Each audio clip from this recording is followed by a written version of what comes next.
Hey, how's it going, folks? Welcome to another great episode of the Fan Club. It's your boy D-Braz, Dan Brazen, checking back in. How we doing, folks? How we doing?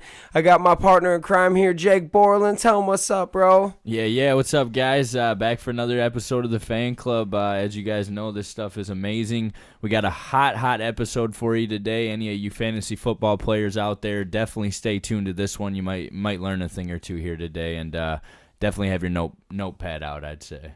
Okay, our episode is Top Rookies. We comprised the top 5 of the rookies, and we did a little honorable mention to showcase a couple other rookies that just didn't crack the top 5. I think we need to start out with one. Jake, do you want to take it over for Kareem Hunt? Yeah, honorable mention, Kareem Hunt, for running back for the Kansas City Chiefs this year. He's a guy that the Chiefs organization has been very high on early on in the training camp here. He does a little bit of everything. He can pass block, he can catch, he can run. Between the tackles, outside the tackles, everything that's coming out of Chiefs camp right now, the guy's doing great things. He's gonna start, I believe, behind Spencer Ware to start the season, but he's gonna give him a really big push, during the season to take that job over, and I think he could definitely run away with it the last 8 to 10 weeks of the year. Oh man, I agree. Just for everyone's information, NFL.com has him projected 390 yards, 3 touchdowns, 28 receptions, 201 yards receiving, and a touchdown. So not bad little numbers. It looks like he will start off slow and he'll start to pick it up. But speaking on that, talking about a guy that did not fully crack our top 5, but is a guy we think that will start to round it up on the second half of the season, is my boy Dalvin Cook, running back for the Minnesota Vikings out of Florida State. The guy is very good, but we did just sign Latavius Murray. So, when you're paying a guy a lot of money, you're going to want him to do his job. He's going to at least be a starter for the first half of the year until, he either gets hurt or Dalvin comes out and does a really good job. But I do think he will come on in the second half of the year. What do you think, Jake? Yeah, I agree on that one, absolutely. Dalvin Cook has a lot of potential. He does a little bit of everything. He's a home run hitter. The only knock on him has been either health or fumbling issues in the past. As Debra said there, with Latavius Murray getting paid, I'd expect him to come out as a starter, but the last 8 weeks of the year, definitely look for Dalvin Cook to make a strong push as a top fantasy running back, to pick up down the stretch. So yes, I agree. And just to go back to what they have him projected on NFL.com, we know this doesn't mean anything, but they kind of look at it, and this is actually pretty decent numbers. They have him at projected for 791 yards rushing, 5 rushing touchdowns, but 223 receiving yards with a touchdown. So 6 touchdowns, and it looks like he'll start to heat up throughout the year. He's not a horrible pick. Just do not draft him super high, guys. Unless you're in a dynasty league and you can get him a little bit later going than some of these super studs that are still young. But he's a good player. I definitely wouldn't select him over Marshawn Lynch in any league if I were to recommend something. Yeah, I agree 100%. Marshawn Lynch is just a guy that he might be old, but he's going to do more this year. He's got that starting spot. Yep. Cook, it might take a little bit. Then, just for a few other ones we wanted to talk about before we get into our top 5, Jamal Williams for the Green Bay Packers. Green Bay does not really have a set number 1 running back. I know Ty Montgomery's there. He looked good, but he hasn't played a full season before as a running back. So check out Jamal. And then we have to talk about John Ross, the fastest man 40 time in the NFL scouting combine. You put him next to AJ Green, and we like players over here that they don't get double teamed a lot.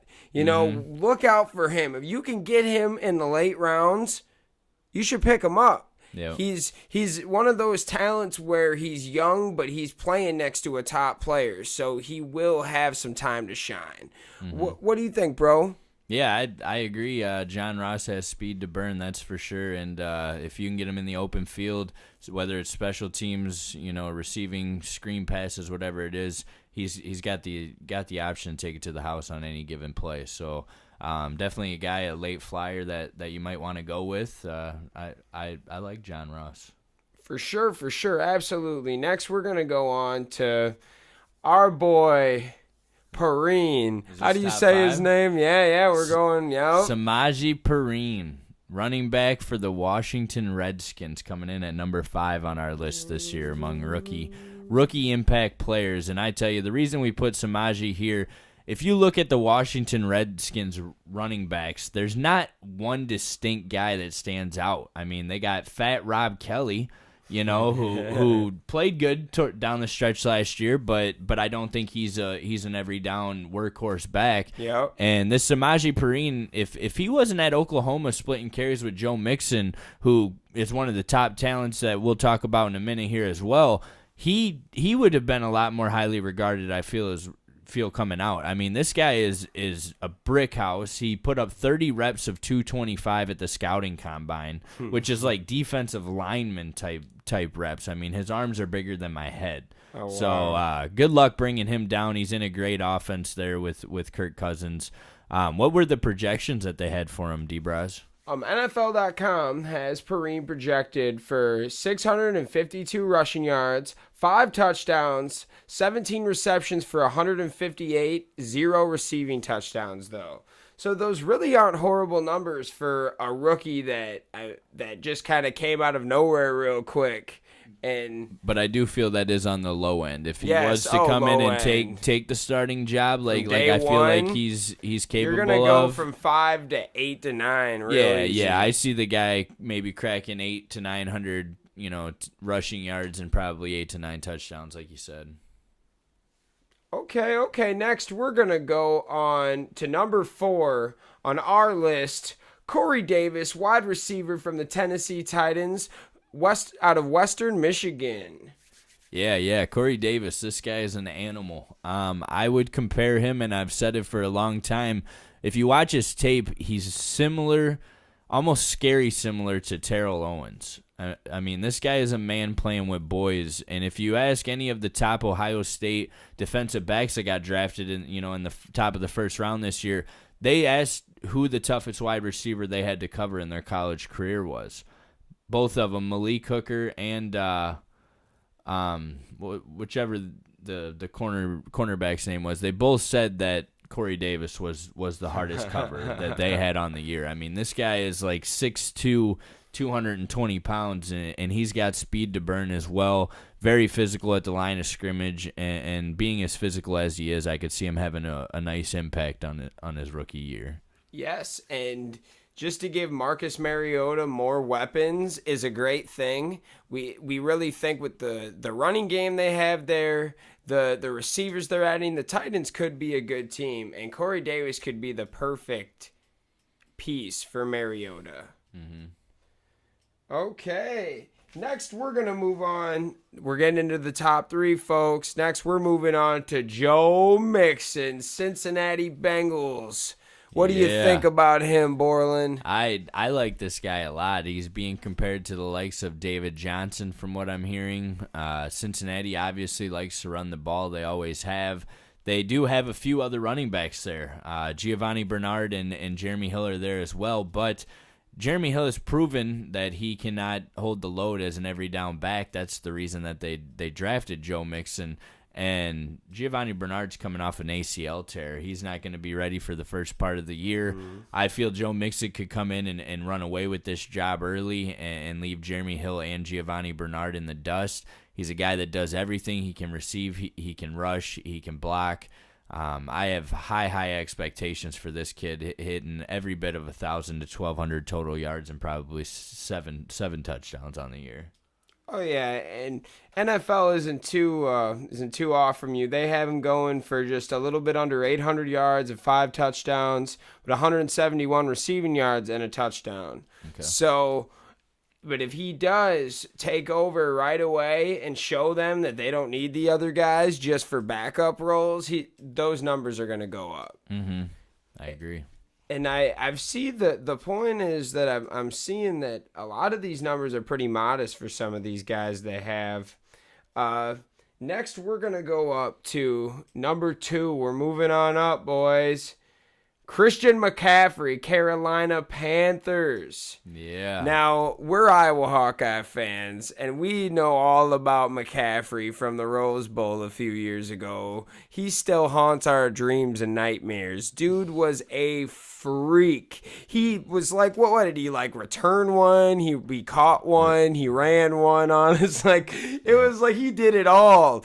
And don't get me wrong, like, Iowa Hawkeyes are no slouch. Like, their defense is good, and he made them look like a bunch of fools. I think he can do a little bit of everything, and if our number 1 wasn't our number 1, he would be our guy all day. You know, he could do everything. And don't get me wrong, there's a reason why our next pick is number 1, but this guy could take it by the end of the year. Oh, absolutely. Especially if you're talking a PPR league, this guy, I'd probably boost him ahead of Fournette, possibly in some leagues.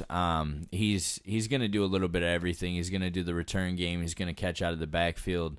Everything we've been hearing out of training camp is nobody can guard this guy one-on-one. He's putting moves on people out there that are ridiculous. He like I said, he can do it all. He's a McCaffrey. Ed McCaffrey had some of the best hands, in the NFL back in his day for the Broncos. So the kid can catch, he can run. Definitely see high things happening for Christian McCaffrey. Yeah, I have some high expectations myself. Speaking of high expectations, we're going to be moving on up to the 1 now. Mr. Lenny, the Leonard Fournette. This man is a beast out of LSU. We've been actually watching this guy for 3-4 years now. I remember when he was coming out of high school, Jake showed me this kid and said, This is the next Adrian Peterson. And he has not disappointed. He's got it all. He's got the speed, but yet like Adrian Peterson, he can tackle people with the ball in his hand. He takes people out. He's got the agility, but yet he's a brute force. Like, what's he, about 220, 230? The dude is a freak of nature. What do you have to say about him, brother? You summed it up pretty well. I mean, he looks like a man playing with kids, to be honest, and it's been like that for a while. The guy coming out, I mean, he's looked at as possibly the best SEC running back to ever play. And that's over Bo Jackson. It's an accomplishment in itself. That's over a lot of great running backs that have come out of the SEC. And if you look at highlight films at all, folks, I watch a lot of highlight films in my day. There's very few highlight films that give me goosebumps.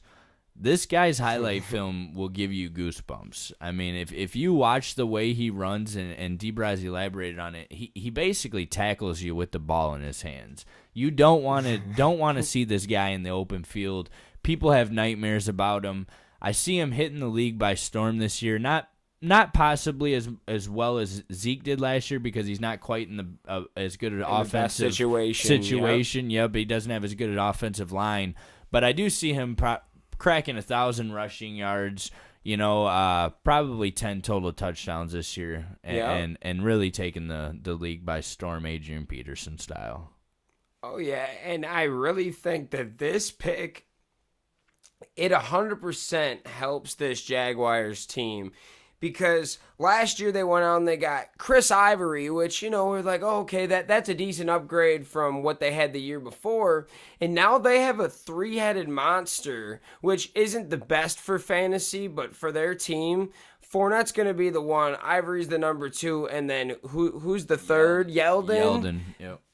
Dude, that's awesome. And then with their receivers, it's really about Bortles now. He's got all the help. He can hand it off half the time. Now you just got to get it to A-Rob and Hearns. So we like the Jaguars over here. We like to see what they're doing. Their defense getting better. But what do you guys think? Do you think that Fournette is not the number 1? Do you think McCaffrey is? Like, what do you have a sleeper pick? Do you think you think Dalvin Cook's going to be the best rookie? Let us know. Hit us up. And speaking of hitting us up, we just got a brand new Facebook page called the Fan Club. If you can't find us when you type in TFC563. Find us real quick. Like, share, subscribe, do everything. We want to thank you guys so much for tuning in to another episode. Yeah. Next time, we're going to be talking about some more great topics, more fantasy. Soon we got the Conor McGregor matchup going, and we're going to have a couple parts, a part 1 and a part 2. It's going to be insane. Tune in for that. Jay, you got anything else to say, my brother? Yeah, not much. He said it all. You know, like, share, comment, subscribe. You know, give us your feedback, whether it's good feedback, bad feedback. We like it all. We're going to have some contests coming up on the Facebook page, giving away some great prizes here soon. So stay tuned. Make sure that you're watching that. And as we elaborated on it today, don't sleep on Leonard Fournette. Never.